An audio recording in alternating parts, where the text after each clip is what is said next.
We now present For the Record. Welcome to For the Record. I'm Will Keneally.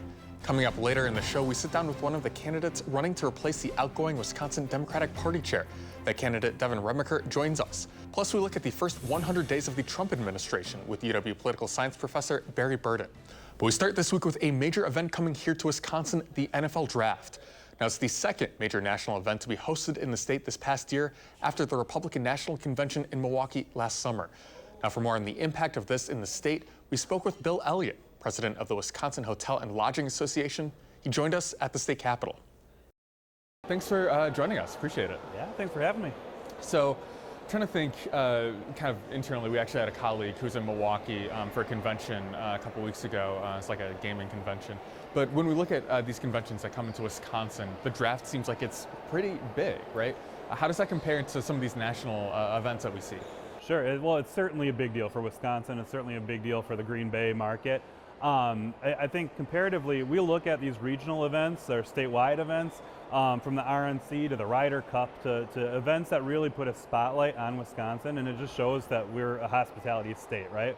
We want to bring people here, we want to show them a good time, we want to show them Midwest hospitality, and I think we really have the opportunity to do that with the draft and with all these other events that we're bringing through Wisconsin. Yeah, is there a way to kind of quantify what we'll see from the draft this year, either kind of like numbers or just like how big this might be? Sure. I mean, I've been hearing the same numbers that you have, I'm sure, right? The 250,000 people coming to Green Bay, $90-some million in statewide impact. But, you know, to put that in perspective, the smallest football market, obviously, in the U.S., it's a city of, about just over 100,000 people. We've got 5,000 hotel rooms there, so there's no doubt that it's a really big impact, you know, on the surrounding area, the region, if not the entire state. I was going to say, too, kind of anecdotally, we heard when the RNC was coming to Milwaukee, hotel rooms would be booked here in Madison. Do we see a similar effect where, you know, Green Bay, a little bit of a smaller market, but it's statewide impact? Sure. Well, we certainly see some of that compression, right? It's obviously not just the Green Bay market that's going to benefit from this. It's going south, it's going west. I don't know that you're going to see a huge pickup in Madison, but you know, when hotel rooms fill up for an event like that, people that are coming for other things tend to stay a little bit further out. So there's certainly an impact statewide. Then you look at the NBA postseason happening in Milwaukee at the same time, right? We have multiple events happening in Wisconsin right now, so it'll certainly be a good weekend for Wisconsin, for the hotel industry, and for our general economy overall. And how does the hotel industry kind of deal with that capacity? Is there any kind of thing you have to like prep for? I mean, you can't make new rooms, I guess, but Sure. How do you prepare for that? Yeah, for a big event, we certainly have to prepare, obviously. We certainly have to make sure that we're staffed at the right levels. And it's still hard to find staff right now in any industry, including ours. But making sure we're staffed at the right levels, making sure that you know, everybody's trained, energized, ready to go. And we've done it now, you know, over and over again. So those folks that have been working through these events over the course of the last few years, they understand how fun it is, and how great it is to show off not only our hotels, but our cities and our state. So we're kind of looking at this, you know, a little bit less than a year post the RNC in Milwaukee.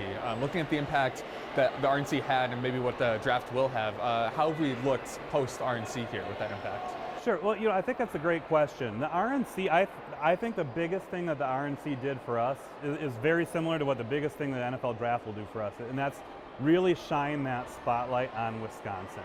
It shows that, you know, the RNC showed that we can have a huge convention. The draft shows that we can have a huge event, and it really shines that spotlight and shows people that Wisconsin is on the map when it comes to hosting these kind of activities. So it may not be about today, it may not be about next week, but it's about the business that it'll help generate for years to come.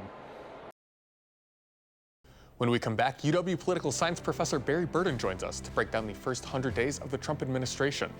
And later we sit down with Devin Remacher, one of the candidates running to lead the Wisconsin Democratic Party. We'll be right back after this.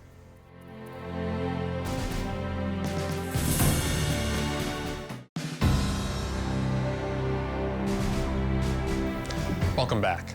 Next week will mark the first 100 days of the second Trump term. Now, those 100 days were defined by major headlines from immigration enforcement to the current and ongoing trade debate over policies like tariffs. Now, this past week, the Election Research Center on UW-Madison campus held an event recapping what we've seen so far.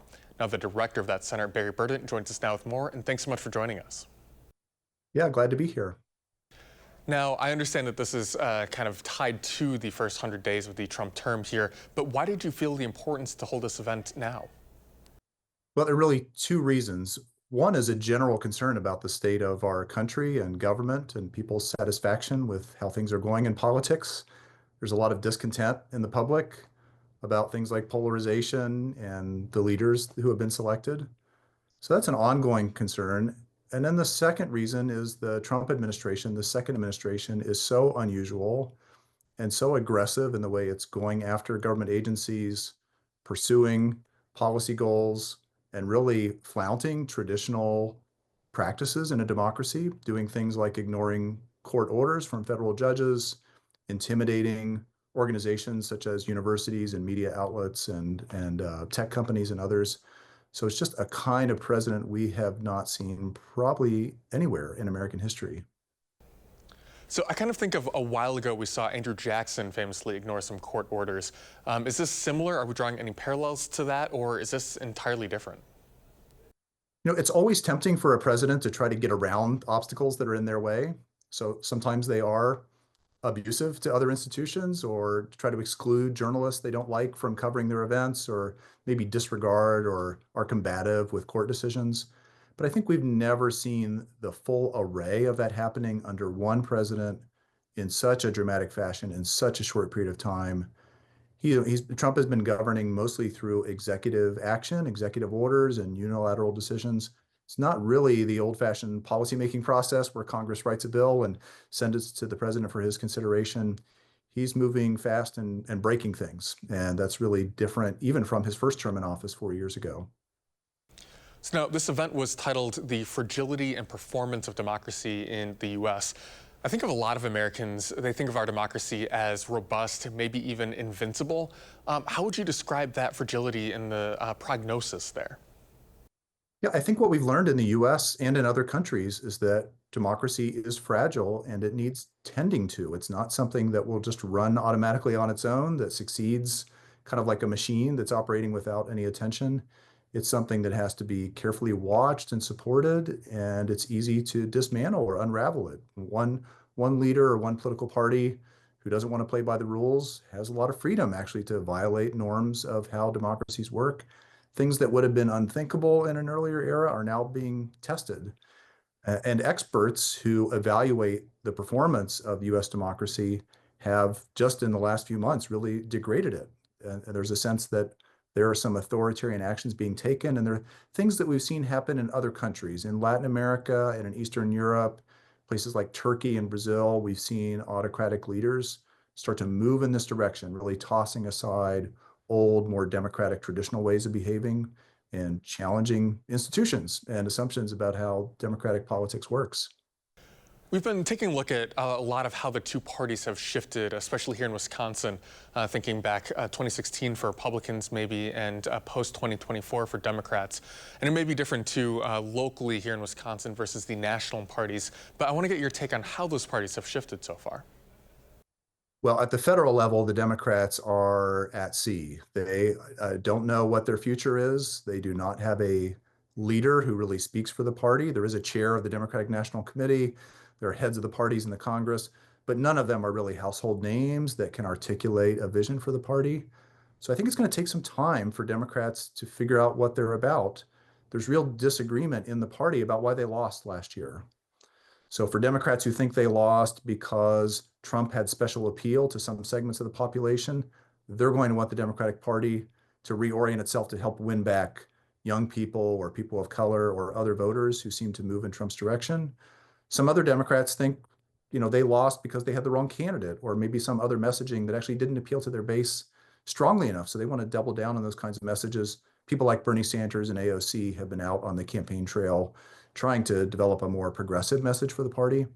So this is a discussion that always goes on when a party loses, but I think the Democrats are in more disarray at the federal level than usual because there's not a consensus about why things didn't go their way last time. And just being the opposition party to Trump seems like not enough. So now we're looking at the wrapping up of the first 100 days here. What would you want our viewers to kind of keep an eye on for the next 100 days? Well, there are likely to be some institutional battles going on between Trump and the courts.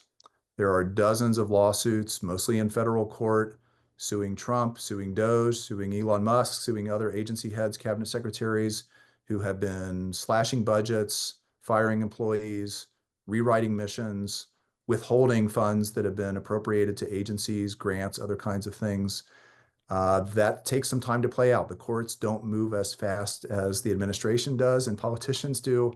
That's going to take some time to work out. And I think by the summer, we're going to have some clarity on whether the courts are coming out ahead in that battle or whether Trump's finding ways to work around them and disregard them.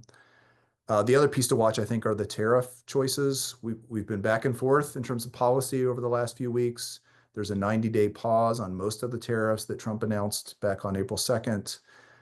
It's unclear whether Trump is going to turn back to those tariffs this summer, whether he's going to get something from the countries he's imposed them on as a kind of negotiation, and whether it continues to rock the economy and unsettle the markets the way it has over the last few weeks. So there are lots of storylines to watch in the Trump administration. That's a hallmark of how he governs. There's a lot going on simultaneously, but I think battles with the courts and the unsettled economic markets are the two biggest plot lines. Barry Burden, thank you. When we come back, we sit down with one of the candidates running to become the next head of the Wisconsin Democratic Party. We'll be right back after this.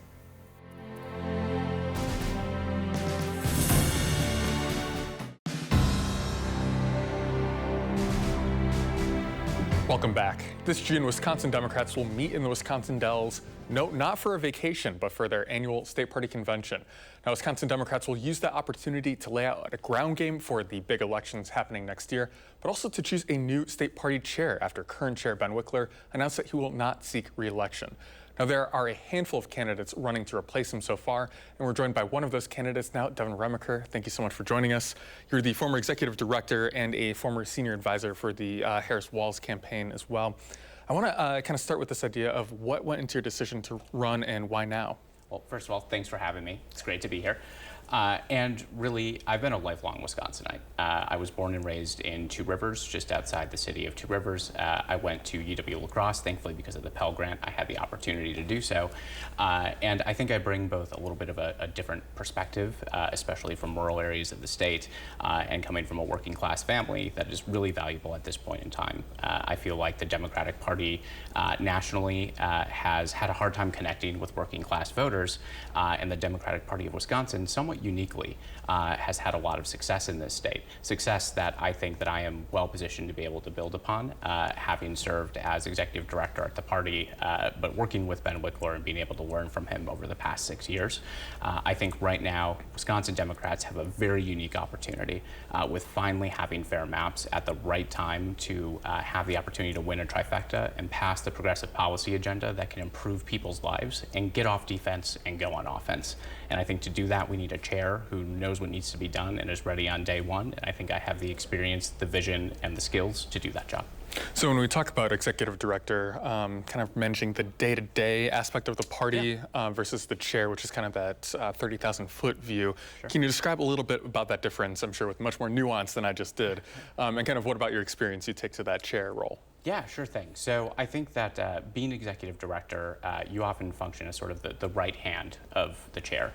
And the way that Ben and I worked together over the years in a variety of roles, but generally as executive director, was that I would manage a lot of the staff and the program, which has given me a very good perspective on an organization that oftentimes has over 200 employees in the election years and has budgets in the tens of millions, sometimes closer to 100 million, depending on the year that we're in. And I think that there is a lot of knowledge and experience that can help inform the chair role, conversations you have with the grassroots and how to shape our program, how to incorporate people's feedback. But also, I've just been able to really learn that from Ben especially, that politics is the art of addition. And I think one thing I really admired from him that I tried to bring more into the role of the executive director is how can we bring people with us? How can we lead with our values and grow our coalition and make sure that even if we have disagreements along the way, at the end of the day, we're all going to work together to deliver for people and deliver victories for Democrats. And I think that having seen the chair up close and personal, both with Ben and with Chair Martha Lanning before him, I know better than anybody else exactly what it takes, the fundraising calls, the interviews, and helping to rally Democrats in the final stretch. And it'll be a little bit different, but I'm really excited to be able to have the opportunity to be elected to this position in June. So when we talk about Ben Wickler's legacy, certainly since 2019, we've seen Democrats in Wisconsin have a decent amount of success. Wickler also well known as a prolific fundraiser. What does that mean to kind of continue that legacy? How would you be able to step in what seems to be big shoes to fill? Yeah, they are quite big shoes. But I think that I have been at the party for the election of every progressive justice on the Supreme Court. I have been there for the original election of Governor Evers and then his re-election, for the election of President Biden and Vice President Harris in 2020, and every special election, spring election, fall election, you can name it, since 2018. And I think that has really helped me sort of understand where to lean in as state party chair, where I should lean out and let the grassroots sort of lead the charge. But I think at a fundamental level, the ability of the chair to unite, lead, and give somebody to rally around and support our candidates and elected officials is the most fundamental thing the position can do.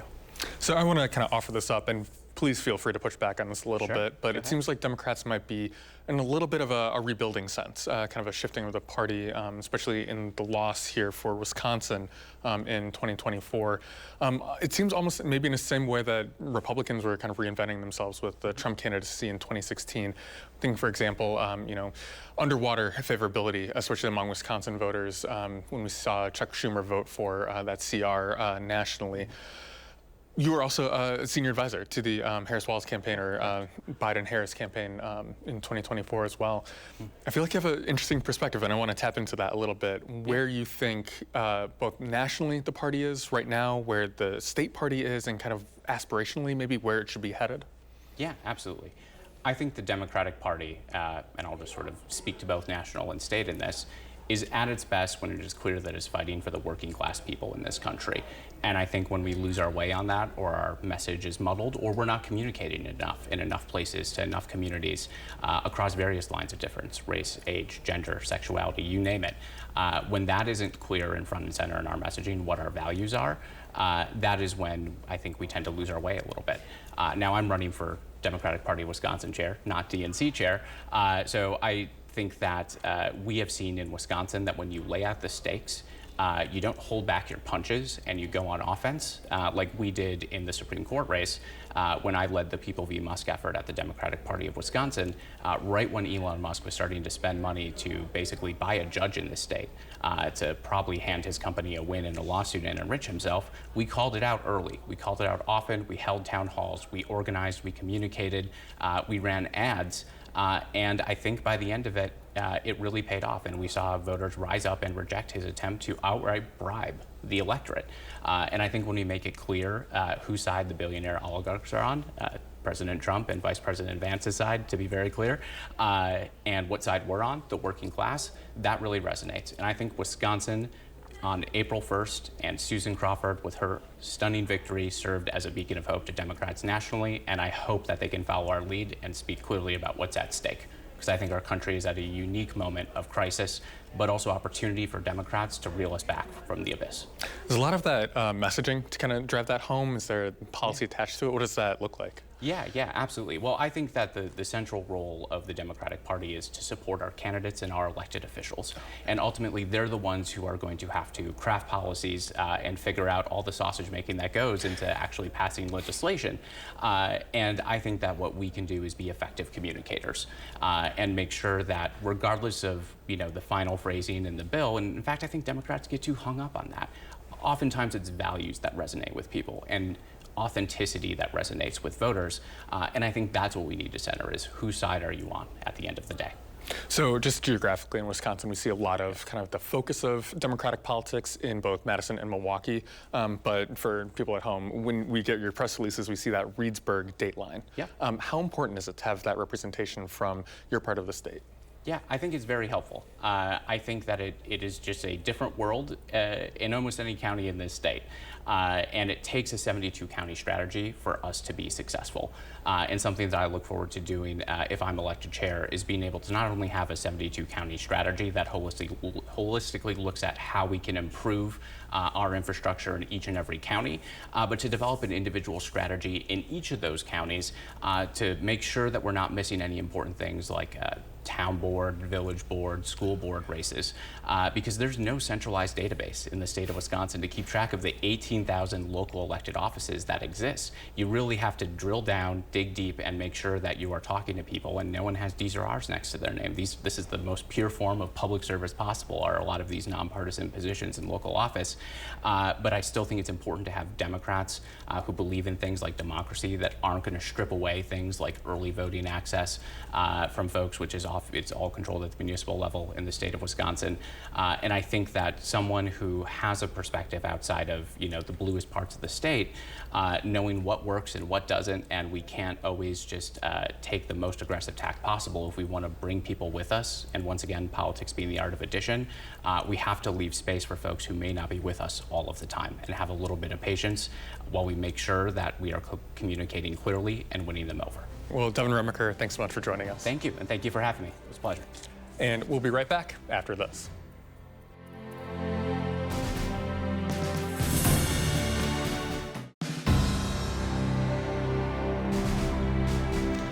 Welcome back. We've been talking a lot the past few months about the state budget process, and this coming week, the powerful legislative committee that writes the state budget will go on the road, traveling to Hayward and Wausau to hold hearings on what Wisconsinites want to see in the next 2-year spending plan. That does it for us this week. I'm Will Keneally. Have a great rest of your weekend.